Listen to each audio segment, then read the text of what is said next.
So we talked a little bit about networking because you talked about the importance of networking. When we were getting our adjunct positions, that's kind of how we found them, but also just in general, right? And I think that you're such a great networker because one, you're a part of a sorority.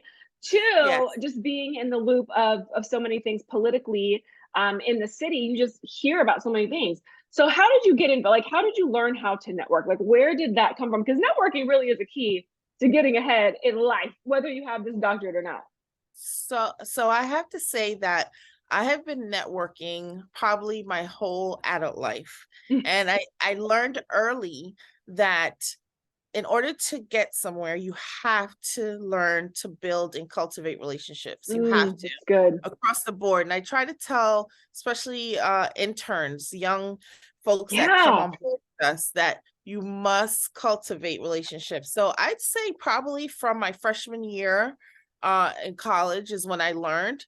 I've Hmm. always loved interning. And so I've met quite a few important people, is what I like to call them, Hmm. that could kind of help you along the way in any aspect. And I was actually just having a conversation with a college freshman about this yesterday, and saying to her that, you know, really take advantage of any Hmm. opportunities that you get as you're Yeah. starting college and really maintain those relationships. I mean, I've had I've been building relationships since I was, 17 or Right. so.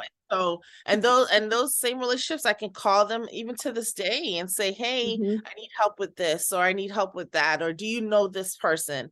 And it has helped me throughout my career. It's so important to Oh, it's cultivate yeah. relationships and I build agree. out your network. Yeah, Absolutely. and some people don't realize how important it is because like you can be in a situation where you can be the smartest, the most Yep. talented, the most degreed, the most certifications, but if you people don't know you, like how's that going to work? Exactly. So you have to get Exactly. into some rooms. Some Yes. of my suggestions, like I said, you're a part of a sorority and also just Yes. politically in the landscape, so it's easier for you, but you've been doing it for so long, so it's not like you're Yes. relying on that, you just know how to do Right. it.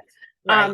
For other people, I recommend joining just networking groups in the city, whether it's the Chamber of Commerce, whether Yes. it is a local BNI group. We have the Yes. Black Professionals Network here in South Florida. I mean, there are so many different things Agree. that you can participate in. I don't think that people realize that. I They don't do think they not. realize it, right? Like that They there's do so not. many ways to connect. So many different ways. And those are some really good examples, the chambers, the sororities, if you're Hmm. into that kind of thing. But even just, your local HOA, or you just don't know Oh, that's a who's good on the point. board. Yeah, you don't know who's sitting on the board. Right. I utilize, like I said, obviously I was in politics too. So I've definitely even the most important person who was Hmm. like a commissioner or mayor Hmm. down to their chief of staff or an aide or someone, in their Yeah. office. I've always maintained great relationships with everyone. And I think it's important never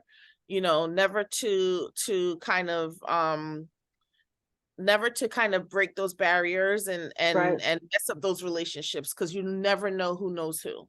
You never know who knows who.